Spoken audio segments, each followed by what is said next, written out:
Bonjour à tous, j'espère que vous allez bien. Aujourd'hui, on se retrouve pour un nouveau podcast. Comme vous le savez, le concept est simple, un épisode, un invité. Et aujourd'hui, je suis fier d'accueillir Jean-Baptiste Sentence.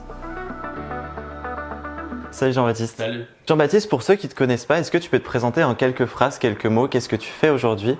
Et après, plus tard, on va venir dans le vif du sujet, te présenter qu'est-ce que tu as pu faire, qu'est-ce que tu fais actuellement, etc. Ok.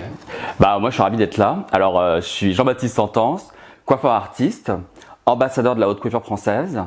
Mon activité, se multiplie entre la création pure et dure dans le monde de la coiffure, la formation. Pour savoir, à partir de quel âge tu as vraiment eu cette passion pour la coiffure? Parce qu'aujourd'hui, on sait que tu as un coiffeur studio, mais aussi autour du drag et tu fais beaucoup de coiffure artistique.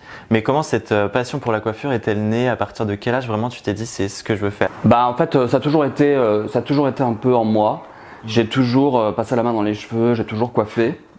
Et de mon plus jeune âge, je jouais avec les Barbies, tout ça. Et le jour où vraiment il y a eu un déclic, c'était à un certain Noël où j'ai pas eu de Barbie sous le sapin. Et je me suis dit bon, I guess je suis trop vieux ou ça passe plus. Et en fait, ma mère m'avait acheté ma première tête à coiffer. Okay. Voilà, et j'avais 6-7 ans, quoi. C'était à peu près ça. Mais tu avais quand même, à partir de cet âge-là, ce côté créatif qui était quand même là présent. Ouais, naturellement, j'avais besoin de. C'est assez étrange parce que ça s'est vraiment axé sur les cheveux. C'était créé comme des personnages d'enfants évidemment, mais ou recréer. Oui, je suis vieux comme ça, les Spice Girls, tout ça. Ouais, trop bonne époque. Ou même vraiment refaire les cheveux des actrices de Sous le Soleil. Oui, c'était vraiment ça. Et donc après, avec ça, tu as fait une école de coiffure. École de coiffure que tu as fait dans ta ville natale ou que tu as fait? J'ai fait un apprentissage en région. Moi, je suis de Champagne-Ardenne. Oui.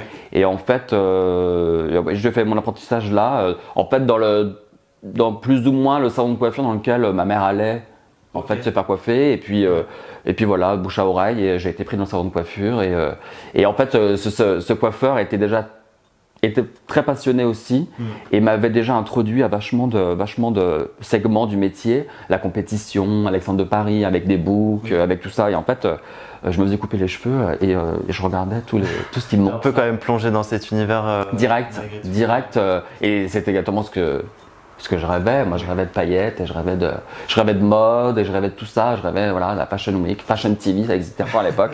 Je regardais en boucle. Je connaissais tout le monde par cœur. Et donc, c'est pour ça, après, tu t'es dit, c'est le moment pour moi d'emménager sur Paris, ou t'as été peut-être un petit peu réticent? Non, disons que j'ai rêvé, j'ai tout de suite rêvé de grandiose. Du coup, je savais, quand j'ai commencé la coiffure, je me suis dit je vais commencer à déménager à Paris dès que j'ai fini mes examens. Après je partirai à Londres et après à New York. Ouais, t'avais quand même un business plan. Ah vraiment. Et j'étais là, je vais faire comme ça par étapes, je vais m'habituer, je vais apprendre l'anglais en Angleterre. Bon, rien ne s'est joué comme ça, mais je savais que quoi qu'il arrive, il fallait que dès que j'ai mes examens, je monte à Paris. Pour pouvoir commencer l'artistique et vivre le rêve, quoi. Oui, et puis on sait qu'aujourd'hui, même de manière générale, Paris c'est l'endroit où tu peux exceller pour ce milieu-là aussi. Oui, c'est-à-dire que par définition, c'est dans les capitales où tu as accès au maximum d'artistique et d'opportunités, effectivement. Et Paris fait partie quand même des lieux forts dans l'art et dans la mode. C'est quand même une des capitales de la mode, donc du coup, par définition, il fallait que j'aille à Paris. Et à ce moment précis, tu savais à peu près ce que tu voulais être, c'est-à-dire tu voulais être un coiffeur et monter ton salon, ou tu savais où tu voulais par exemple être un coiffeur indépendant, hyper créatif, qui casse les codes, ou pas encore? À l'époque, je pensais pas à tout ça vraiment. Je rêvais d'être un coiffeur de la mode, un coiffeur studio, et d'être un ambassadeur d'une grande marque de cosmétiques. Donc tu es arrivé à Paris à 18 ans, et comment s'est passé ton parcours? Est-ce que tu as eu des embûches, des difficultés, ou pas tellement, parce que c'est vrai peut-être que c'était un milieu qui était en plein essor et où tu as pu avoir ta propre patte, ou comment ça s'est passé? C'est une question qui est assez difficile en vrai, parce que quand on commence, rien n'est facile. Oui, c'est sûr. En fait, rien n'est facile et moi je pars vraiment de 0-0. J'ai pas de, mes parents sont pas coiffeurs, sont ni dans la mode. Je pars de 0-0 et du coup il faut quand même, il faut tout reprendre à zéro quoi. Donc il faut faire les contacts. Il a quand même fallu que j'apprenne à coiffer malgré tout. Enfin, à pratiquer. La main un peu magique, c'est bien, mais le talent, il faut le don. Il faut le travailler. Il a fallu que je commence à zéro dans tous les segments. Donc en fait, rien n'a été facile. En fait, rien n'a été facile. J'ai commencé dans le salon de coiffure et puis j'ai voulu faire la transition pour la mode. Et de là, j'ai tout perdu. Ça veut dire que j'ai perdu mon appartement. J'ai tout perdu parce que on gagne pas assez d'argent dans la mode quand on commence, voire même encore aujourd'hui. Et du coup, il a fallu que je rentre chez mes parents, en région. Heureusement, la chance que j'ai eue, c'est que ma mère elle habite pas trop loin de Paris, du coup je pouvais faire l'aller-retour tous les jours. Mais de là, j'ai commencé la vie de bohème. Ça veut dire que je partais le matin faire le shooting ou le défilé, ou voilà. Je savais pas si j'allais pouvoir prendre le train le soir, où j'allais dormir, hôtel, chez un pote, enfin. Ouais, c'est quand même une remise en question quand même. Ah bah total. Du coup, c'est vrai que tous ces sacrifices-là, c'est ce qui fait que j'en suis là aujourd'hui en vrai. Ouais, et puis même au-delà de ça, le métier de coiffeur, on sait jamais à quoi s'attendre. Il y a des tendances, il y a des choses qui changent tous les jours, donc forcément aussi c'est peut-être. Et oui, c'est-à-dire que ça vaut avec tous les business, tous les systèmes. En fait, tous les systèmes, ils évoluent avec l'époque, avec la société, avec les courants, avec tout. Et en fait, ce que je rêvais, effectivement, ce que je rêvais de la mode ou d'être ambassadeur d'une marque, tout ça, 15 ans, 20 ans plus tard, c'est plus la même chose du tout. Ouais, non, c'est sûr. Et du coup, tout évolue en permanence. Et c'est vrai que c'est bien un truc qu'on apprend très jeune, c'est qu'il faut garder les yeux ouverts et puis accepter le changement, accepter de se remettre en question et prendre du recul. Les choses sont pas forcément personnelles et essayer d'aller de l'avant. Ouais. Après, tu t'es plus dirigé vers des concours, des compétitions. Ça a été un peu plus tard. C'était un peu plus tôt. En fait, j'ai commencé un peu plus tôt. Okay. C'était en fait mon premier, la première chose que j'avais accès en région. Du coup, je suis rentré en équipe de France vers 16 ans quand j'étais en région. Et il y a d'autres conditions ou pas du tout? Déjà, je pense qu'il faut être jeune dans l'idée où on a beaucoup plus de patience. La vie nous a pas encore épuisés sur plein de choses en fait. Tu vois ce que je veux te dire? Du coup, tu rêves encore un peu, t'es innocent, un peu et du coup t'y vas et puis tu rêves quand t'es au début. Oui, c'est ça. Tu rêves à des très grandes choses. Mais moins de limites. Oui, et puis t'es un peu moins désabusé. Ouais, t'es un peu moins désabusé. La désillusion, elle est pas encore full on.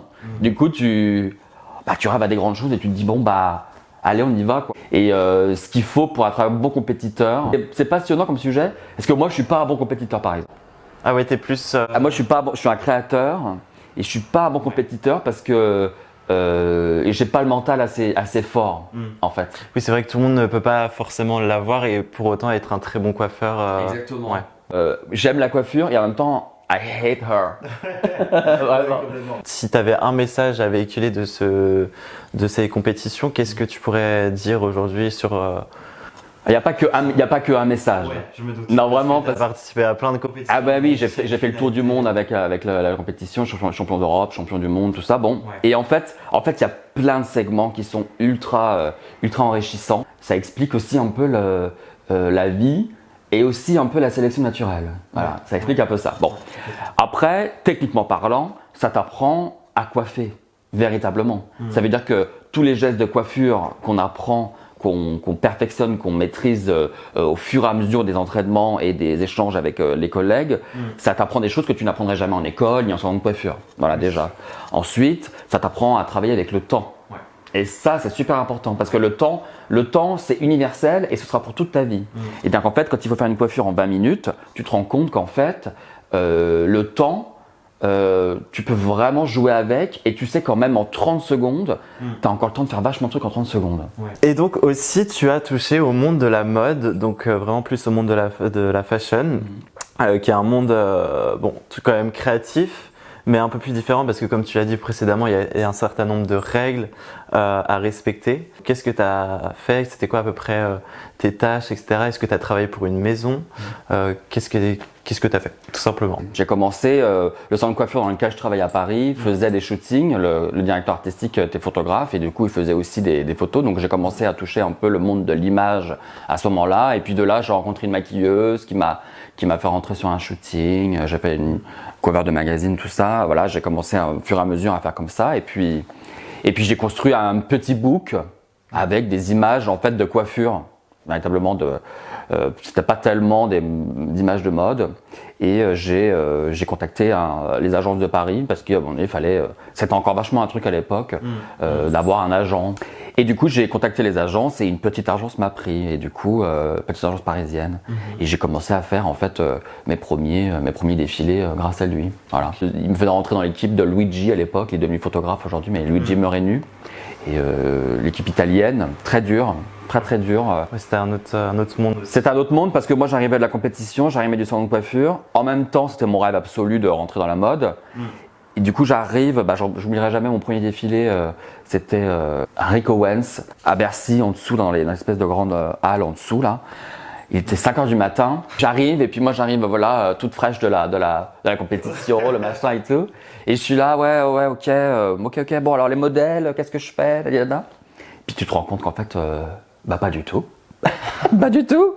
Ah non, tu te rends compte qu'en fait t'es pas main team, t'es pas le main character. Donc du coup donc je coiffe pas et je passe les pinces et j'essaie de comprendre, voilà. Et en même temps moi j'étais là mais je comprends pas, je suis champion du monde, je comprends pas. Oui c'est ça en fait. Un espèce de paradoxe qui finalement d'un monde à un autre n'a plus aucune valeur. Ouais. J'ai commencé à faire un peu voilà les défilés qu'il faisait encore à l'époque, voilà. En son nom, hein, j'étais dans son équipe, donc tous les défilés que j'ai faits ne sont pas les miens, hein, donc même si je cite des grandes marques, c'est pas mon défilé, c'était dans l'équipe du chef coiffeur. Ça c'est très important, parce que souvent on fait des raccourcis, la presse adore faire des raccourcis comme ça. Donc j'ai grandi comme ça au fur et à mesure dans la mode, et puis j'ai réussi à revenir à Paris grâce à ma meilleure amie qui m'a hébergé, voilà. On vivait dans un petit appart. Là vraiment c'était vraiment la bohème quoi, la bohème. On était sur un matelas gonflable, crevé. Ah ouais. Voilà, on a dormi sur ça pendant plusieurs mois. Voilà. Elle a cru en moi, elle a toujours cru en moi, mais elle s'est dit bon. Allez, reviens. Là, tu pourras pas. Les régions, les allers-retours, c'est pas possible à un moment donné. Et voilà. Du coup, j'ai réussi à rentrer dans l'équipe de Guido Palo. Et là, effectivement, ma vie a changé. Parce qu'en fait, l'histoire, c'est que quand tu commences la fashion et que tu vas rentrer dans les défilés de mode, si t'es pas dans l'équipe principale du chef des cabines, c'est à toi de payer ton voyage. Concrètement, c'était à Milan. Là, tu devais trouver l'hôtel. Tu trouves l'hôtel, tu prends ton vol, tout ça. Donc le train de nuit, j'en ai écumé. Et après, t'es sur place. Et du coup, là, t'es plus ou moins disponible pour eux et ils te bookent s'ils ont besoin de toi. Oui, et puis il y a ce truc-là aussi de se dire, j'y vais, je me sacrifie entre guillemets pour me faire aussi mon nom dans la fashion. Et oui, c'est l'espèce de... C'est un peu le miroir aux alouettes, un peu, hein, c'est un peu ça. Donc je suis parti à Milan faire les défilés avec Luigi à l'époque, voilà, il faisait encore quelques défilés. Et il avait un défilé à New York.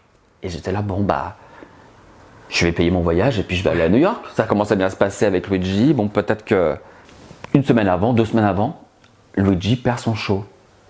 Du coup, je pars à New York sans booking. Ah oui. Zéro. Bah oui, du coup, j'avais tout booké, j'avais plus le choix que d'y aller. Bon, j'arrive là-bas, mon agent me rebook avec Guido, un défilé, 2 défilés. Et de là, à la fin de la semaine, mon agent me dit il faut que tu sois disponible pour Guido pour tout le reste de la semaine, à Milan et à Paris. Mais j'ai déjà des bookings avec Luigi, machin et tout. Et il me dit non mais là, oui. Bon, ok. J'arrive à Milan, Prada, on fait toutes les marques. Et puis il me dit... oui, il faut que tu sois disponible toute la semaine prochaine à Paris. Et Guido me dit, comment tu t'appelles? Jean-Baptiste, ah ok. Et puis enchanté, ok. Et puis il se barre comme ça, ok. Et il y a eu un jour où c'était la fin de la Fashion Week à Paris. C'était Valentino et il y avait parce qu'en fait Guido c'est le directeur artistique de son art. Ça veut dire qu'en fait il fait tous les cheveux qu'il faut faire, mais quand il y a des cabines de 60 mannequins, c'est toute l'équipe qui fait les cheveux. Oui, ça a du sens. Hein. Et du coup, à Valentino, comme ça, il fallait faire queue de cheval, extension, serre-tête, machin. Bon, je passe les pinces, et je sentais qu'il commençait à être un peu angoissé dans la cabine. Et puis il me dit, Can you do it? Oui. Je prends le mannequin, je fais tic tac tac, bing bam. J'avais le temps, le machin. Enfin, t'as compris tous les trucs de la compétition. J'étais là, ok, it's now. It's now. Du coup, pap, pip, pap. Perfect, next for JB. Et là, j'ai commencé à avoir un line-up de filles qu'il fallait que je finisse et tout ça. Et de là, il y a une espèce de folie furieuse qui s'est passée. Je vais sur McQueen après, directement booké. Il m'emmène à McQueen. Je fais le look sur le mannequin. Et puis le designer, il dit à Guido, oh, elle est vachement belle. J'entends, je dis, merde, c'est moi qui a. Oh waouh. Bon, c'est tout. De là, la production me prend. On the side, dehors. Tout s'enchaîne là. Ils me disent, bon, tu fais quoi ce week-end? Tu peux venir à Londres ce week-end? Ok. Donc je vais à Londres pour faire le shooting avec eux, donc j'assiste tout ça. Et puis je rentre à Paris. Luigi me book pour un défilé à Los Angeles. Je fais une connexion à Chicago. Et là, mon agent m'appelle, me dit, Guido te veut à Shanghai pour Valentino. Ah waouh. Du coup, je fais le show à Los Angeles. Je rentre à Paris. Et puis mon agent me dit, Guido te veut à New York pour la campagne Prada, il faut que tu fasses ton visa pour la Chine avant de partir à New York. Oh, wow. Ah ouais, et de là, c'est parti en furie. Moi, ce que je me suis rendu compte après, c'est que j'étais pas fait pour la mode.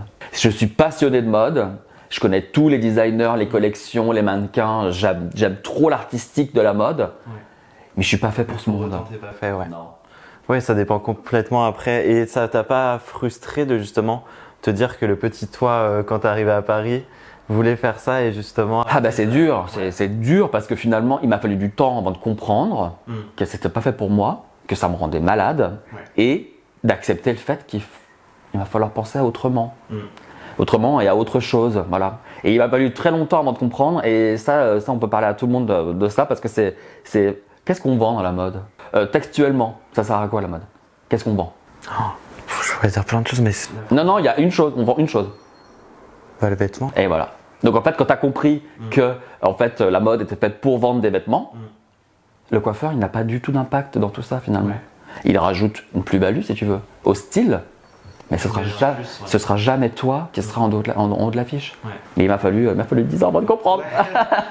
Et donc du coup, tu as fait ça pendant quelques années et après, tu as une passion innée, je pense, parce que franchement, les travaux que tu fais sont juste sublimes, dans le monde du drag et du queer.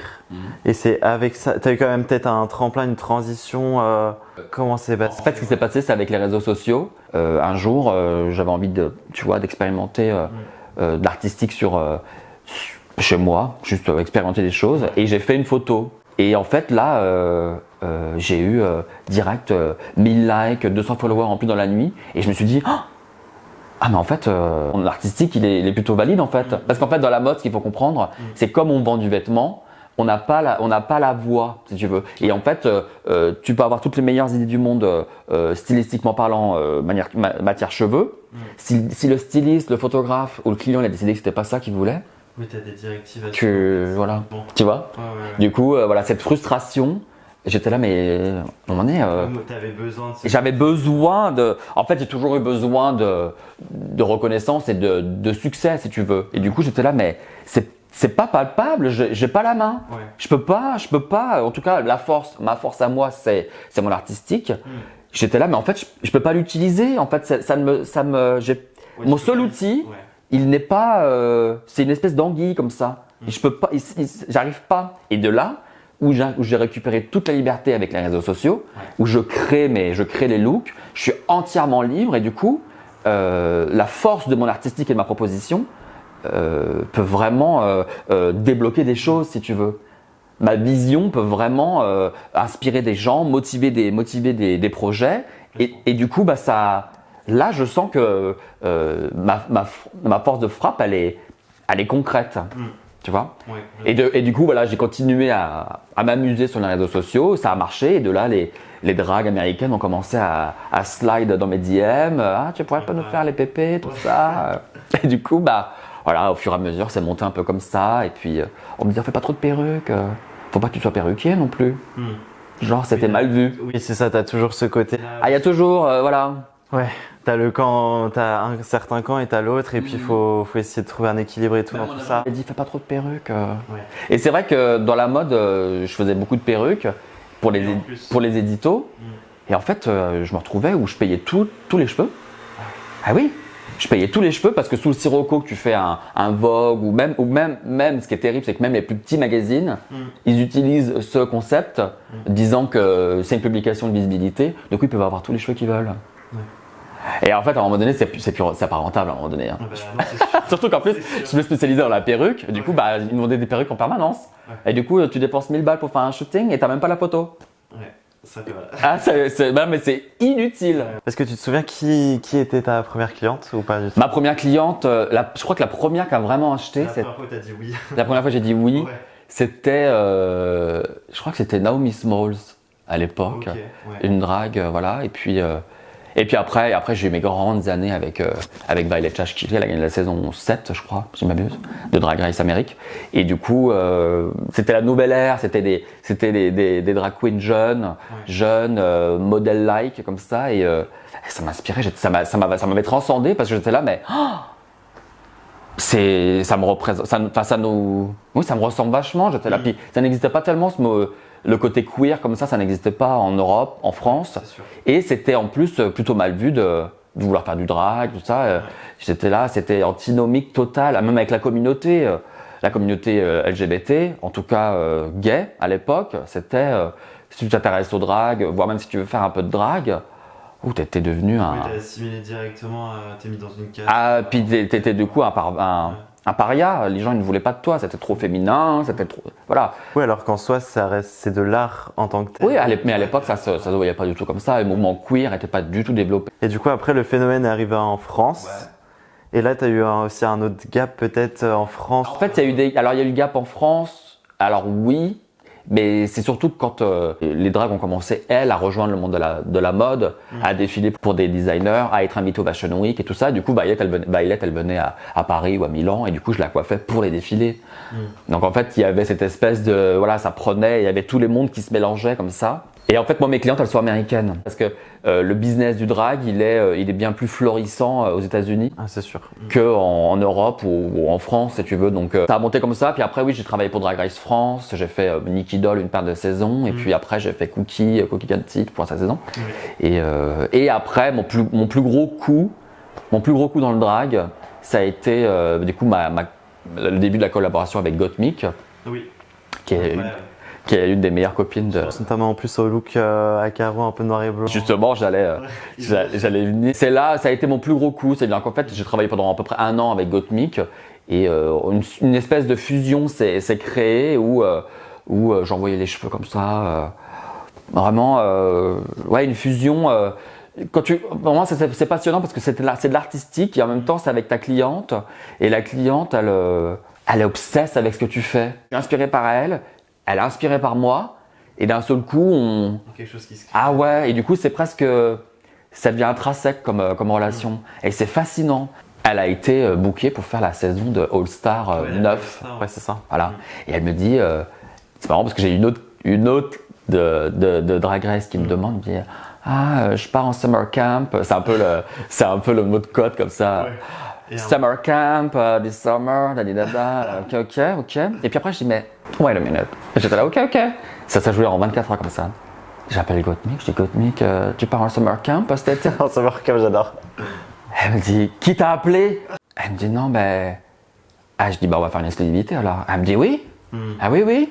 Et de là, c'est la première fois. Où l'exclusivité est un peu. Oui, exactement. Où j'ai fait moi une exclusivité pour une cliente. Et voire même, je pensais une exclusivité pour un coiffeur qui fait une exclusivité pour ce programme télé, pour Drag Race, voilà. Et du coup, on est parti dans l'exclusivité avec Gottmik. Forcément, parce que c'était ma cliente, je ne pouvais pas, tu vois. Du coup, j'en ai envoyé, j'ai fait un moodboard, incroyable. J'étais là, avec l'avantage de la fashion, j'ai appris comment dealer avec les gros clients, si tu veux. Et du coup, je l'ai traité comme une très grosse cliente, ce qu'elle est. Et du coup, j'ai envoyé un moodboard de 40 looks. Ah ouais, 40 looks. Oui, parce qu'en fait, comme il fallait faire à peu près 15-16 looks, et qu'on ne savait pas ce qu'il fallait faire, je ne savais pas parce qu'on n'avait pas su, il fallait commencer, parce qu'il fallait faire, on avait à peu près 1 mois pour faire tous les looks, Et en fait, on a commencé 2 mois avant, si tu veux. Donc il fallait déjà commencer des trucs en mode bon bah j'ai dessiné le damier, j'en ai dessiné une paire et on était là bon bah on va commencer les trucs on les placera quoi qu'il arrive, tu vois. Bon. De là j'ai commencé à faire les cheveux puis j'ai envoyé toutes les semaines j'envoyais des cheveux, ouais.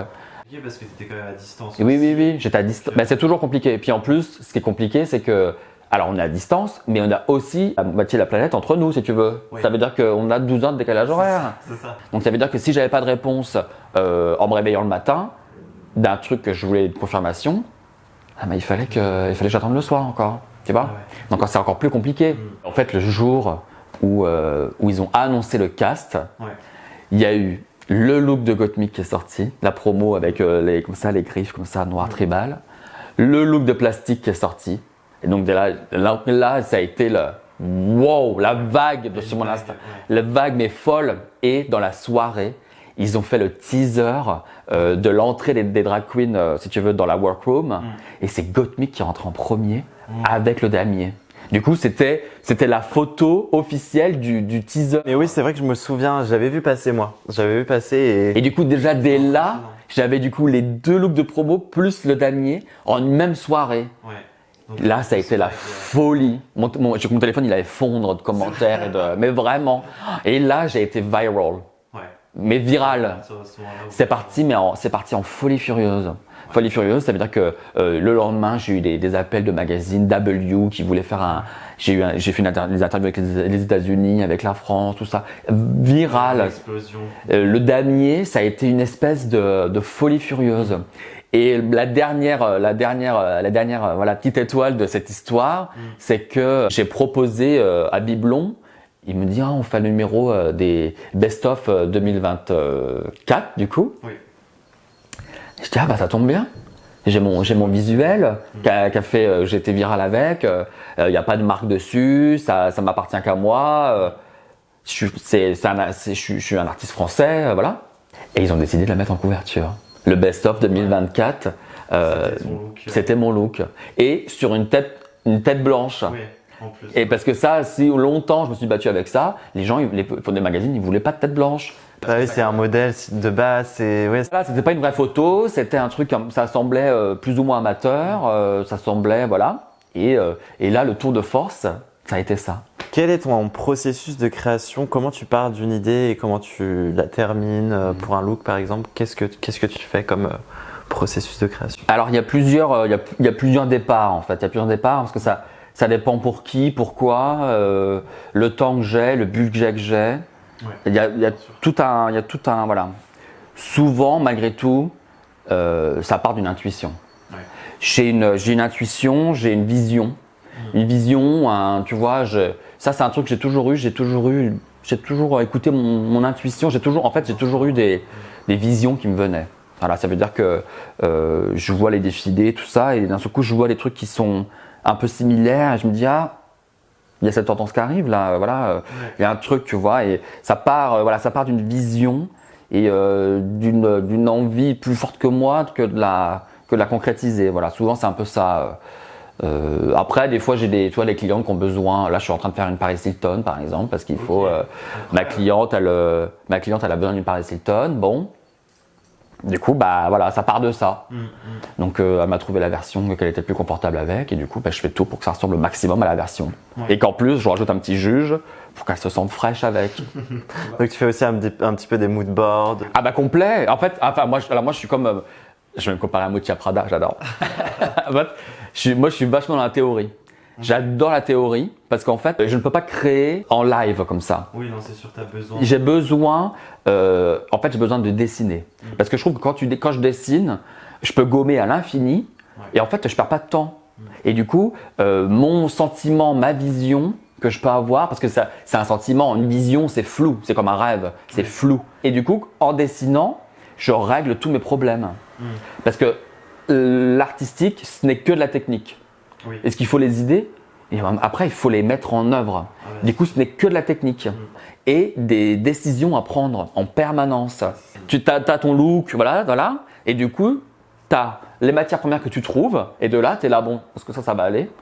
Alors, je prends ça ou je prends ça? Bon, je prends ça.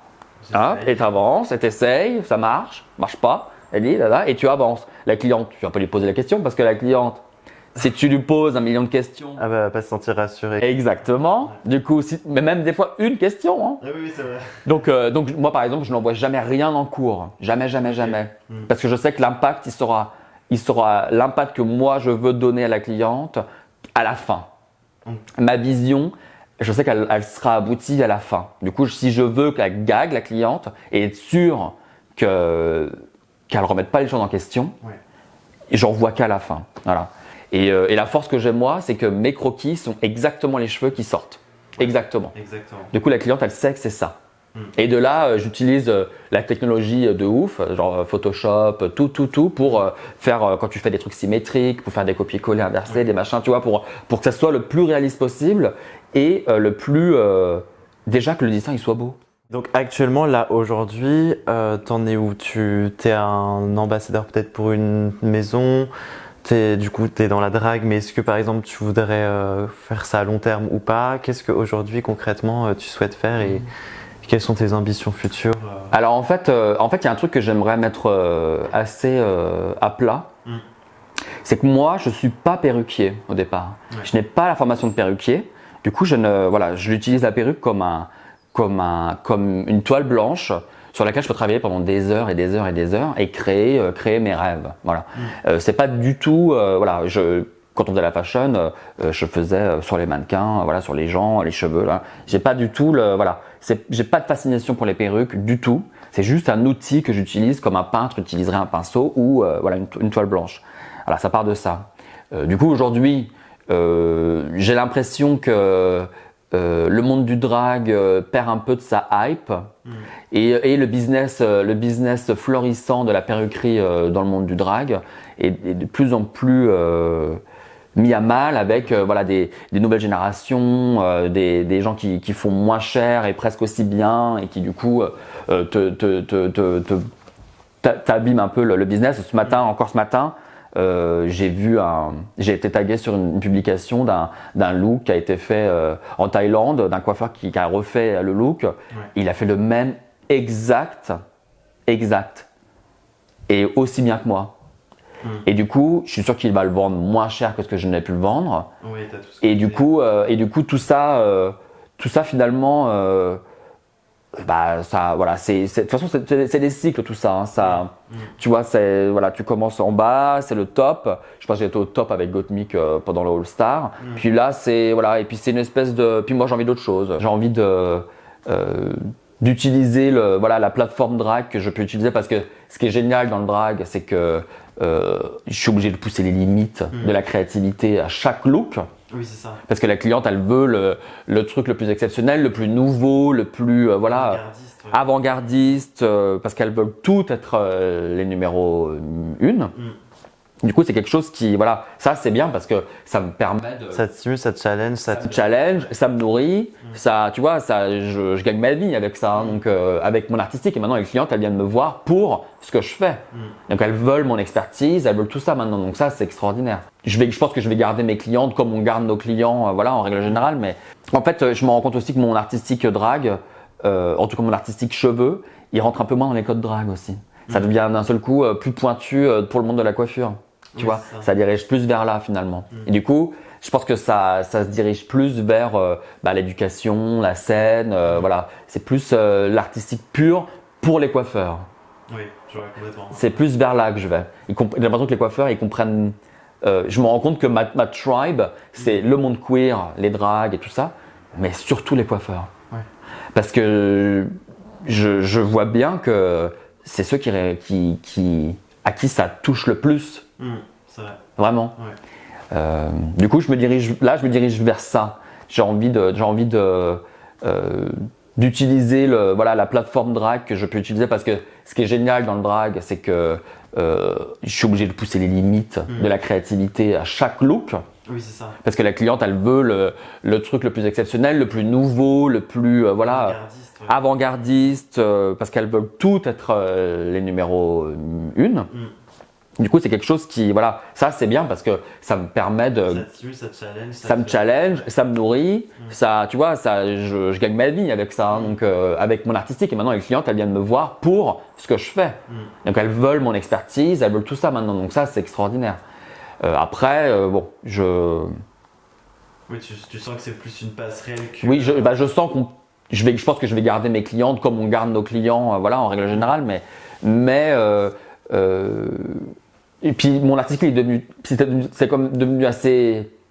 Moi, il faut que ça m'amuse. Ouais. Il faut que ça m'amuse. Et si c'est pas un gros projet, j'ai un peu de, voilà, Un peu plus de mal. j'ai de la peine à être motivé. Il me faut tu vois, il me faut un challenge ou une grosse Objectif visibilité ou ouais, si c'est juste j'ai un peu de la, en fait, l'argent n'achète pas ma motivation. Oui, c'est ça. Vraiment tout, pas. t'as aussi Vraiment pas. Et là, je me rends compte que je pars plus dans l'éducation. J'y retourne. J'en ai fait avant, plus low cost. Et là, je retourne. Et finalement, ce que je me rends compte, c'est que je rencontre, ça paraît ouf de le dire, mais je crois que je vais le dire, mes fans dans le monde entier. C'est ça qui est en train de se passer. Oui, bah en soi, ça l'est parce que regarde, tu voyages à Milan, tu as tes formations aussi à Londres, enfin à Paris aussi. Oui, mais c'est-à-dire que là, j'ai été booké pour faire un événement à Sydney et du coup, je fais ma masterclass en même temps et j'ai des gens qui ont booké des tickets pour me voir à Sydney et qui m'envoient un message sur Insta me disant on a booké une formation avec toi et tout, on est content. Et je suis là, mais c'est vraiment ça. Et en fait, je me rends compte dans l'éducation qu'on peut toucher les gens dans l'âme. Parce que les coiffeurs, ils se sentent d'un seul coup mis en valeur par quelqu'un qui a une histoire un peu comme la mienne, tout ça, et puis qui fait les cheveux en live devant eux et qui fait on fait de la beauté ensemble, tu vois, je fais les cheveux devant eux. Et d'un seul coup, ils se sentent valorisés parce qu'ils voient quelqu'un qui a du succès en face d'eux, qui arrive, qui ne leur ment pas, qui leur explique toutes les techniques et qui d'un seul coup met en valeur notre métier, tu vois. Et les coiffeurs, ils sont, là j'en ai fait un à Bucarest. Ouais. Les gens, ils étaient en pleurs. Émotion de joie et c'est tellement un moment de bienveillance et de partage et puis où vraiment ils se sentent vus. Ouais, dans une bulle vraiment. Bah, c'est là où justement, c'est dans ce genre de contexte où justement tu peux être créatif, tu peux être toi, quoi. Et je pense que c'est ce qui manque. Et ils se sentent vus. Ça veut dire considérés et que d'un seul coup ils sont pas rejetés parce que souvent les coiffeurs stars entre guillemets jusqu'à présent j'en ai rencontré beaucoup, ça peuvent être un peu dur, tu vois, un peu dans le jugement, un peu dans le, tu vois, des commentaires au mondial de la coiffure par exemple, des commentaires en disant les coiffeuses du mondial de la coiffure, c'est connu comme quelque chose de négatif, tu vois, et je suis là, mais comment on peut parler des gens comme ça ? Ça me rend ouf, et que si tu ne partages rien avec eux, bah les gens ils ne vont pas avoir une vision qui va grandir forcément. Mais du coup, et en fait, des formateurs qui crachent sur les coiffeurs, et je suis là, mais en fait, c'est quand même eux qui rentrent dans vos formations. C'est bizarre comme truc. Je comprends pas non plus, ouais. Tu vois ? Bon. D'accord. C'est ça que je pense qu'il y a besoin aussi de figures dans ce milieu et d'autant plus tout ce côté créatif parce que peut-être la plupart des coiffeurs se mettent des limites alors qu'en soi la coiffure ça reste quand même un métier d'art. Et oui. Et c'est peut-être justement ce qui manque et en soi ce que tu as dit c'est complètement vrai. Le fait est que c'est peut-être des fans mais ça l'est parce que tu inspires. Je me rends compte que c'est ce qui me plaît le plus. Ouais. Transmettre et en fait que parce que ça sert à ça l'art. L'art, ça permet d'évoquer les émotions positives, négatives, voilà.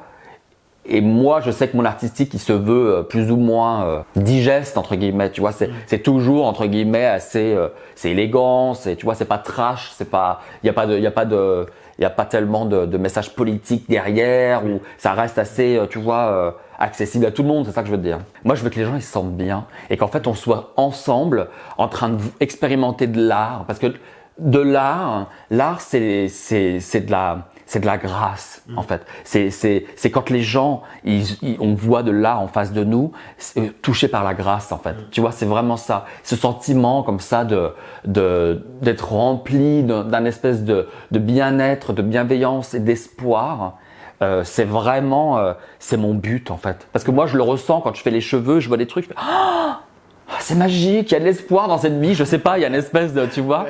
Et du coup, de le faire avec, de partager avec les gens qui aiment ce que je fais et qui aiment ce qu'on fait, du coup, c'est une force qui est extraordinaire en fait. Ça, c'est ce que j'aime le plus en fait. C'est ce que je me rends compte. Oui, j'ai fait un cours particulier avec un client qui venait de Séoul. Et on était dans le salon de coiffure ou qui me reçoit pour faire le cours particulier. Et j'ai fait un des looks que je fais à chaque fois que je le fais. Voilà, je fais ce look-là.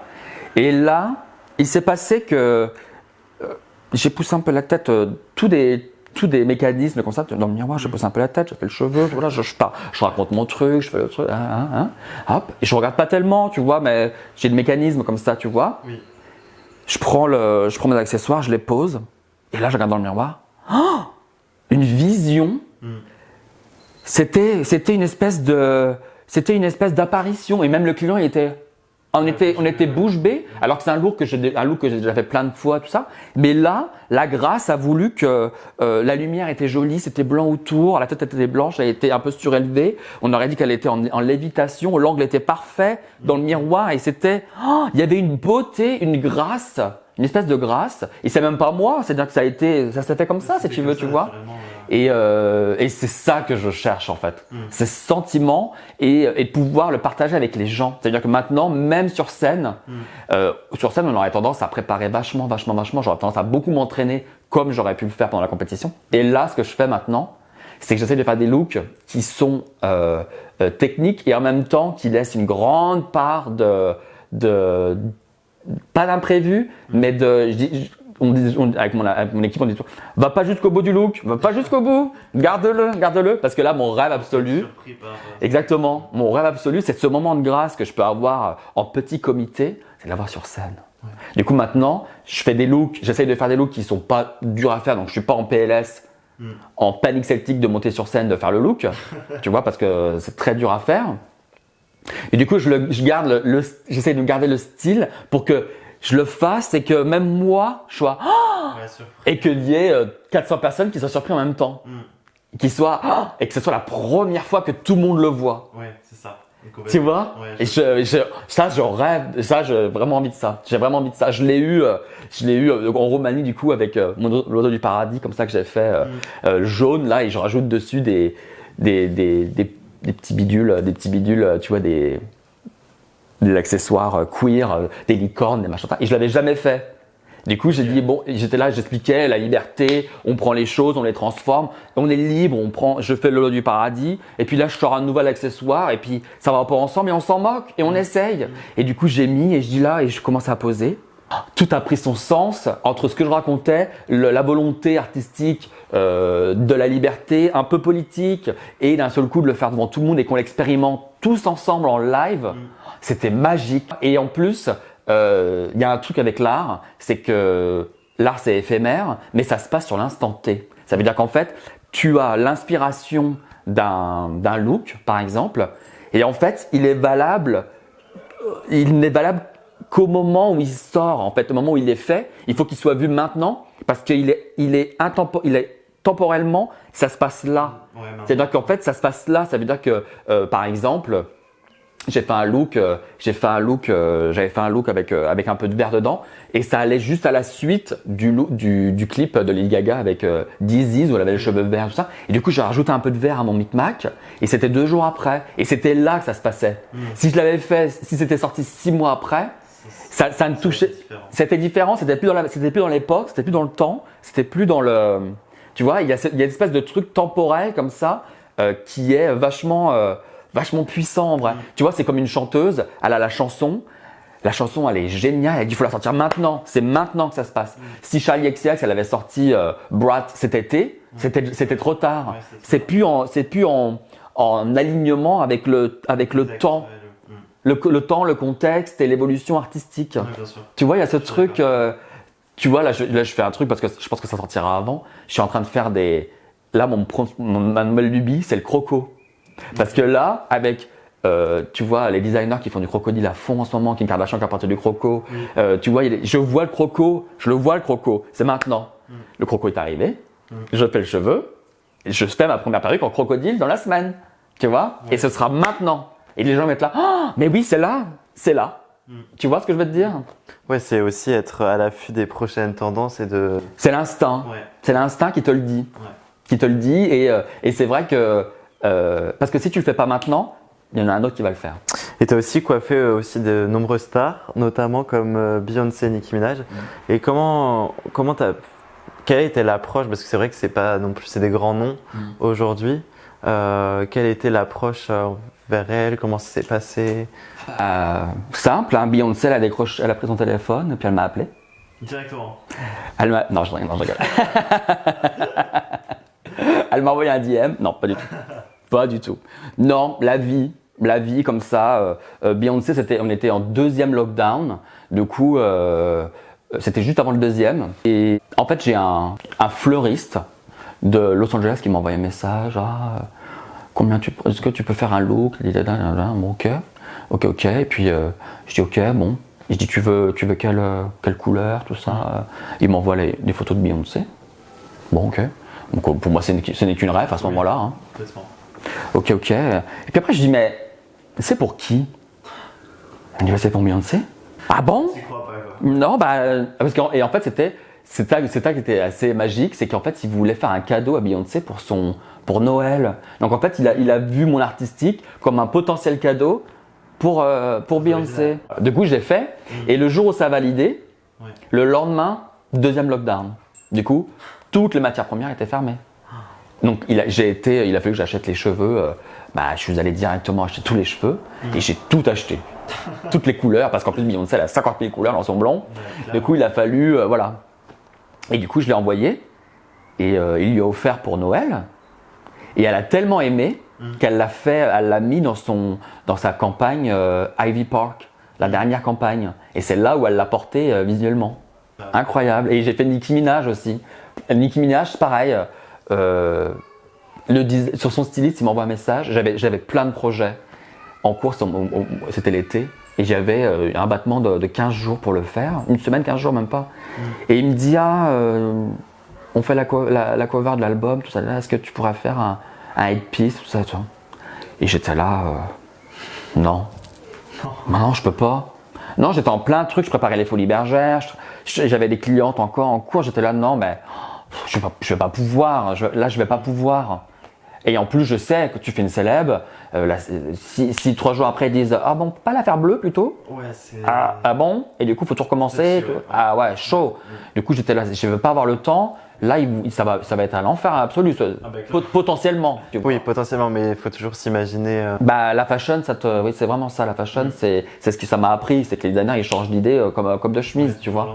Du jour au lendemain jusqu'au jour. En plus, tu sais que la célèbre, tu envoies pour la célèbre et il y a forte chance qu'elle porte pas le look en plus. Hein. De ça, ouais. Donc j'étais là, oh non, ça va être trop compliqué. C'est trop de. Ah non, c'est trop. Je peux pas. Je dis non. Il me renvoie un message. Et ces pièces-là, tu les as encore? Ah oui, je les ai. Ah on va les prendre. Ah d'accord. Du coup, ils en ont pris 2. Okay. Et ils ont pris les archives.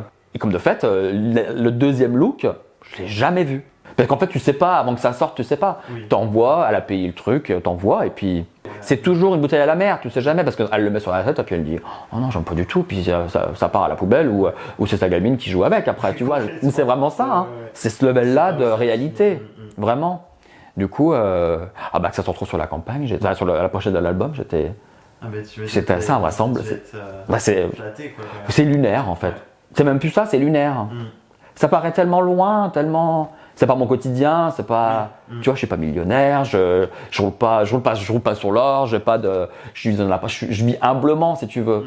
Du coup, ça paraît un autre monde. Incroyable. Quels seraient un peu les conseils des personnes qui te suivent ou si tu avais un message, je sais pas, d'une personne qui voudrait se lancer ou quels seraient un peu les conseils que tu pourrais donner à tes internautes ou à d'autres internautes que ça soit pour le monde de la coiffure ou autre, qui pourraient inspirer à rêver grand comme tu as pu le faire et à réussir comme aussi tu as pu. Bah déjà, il faut travailler.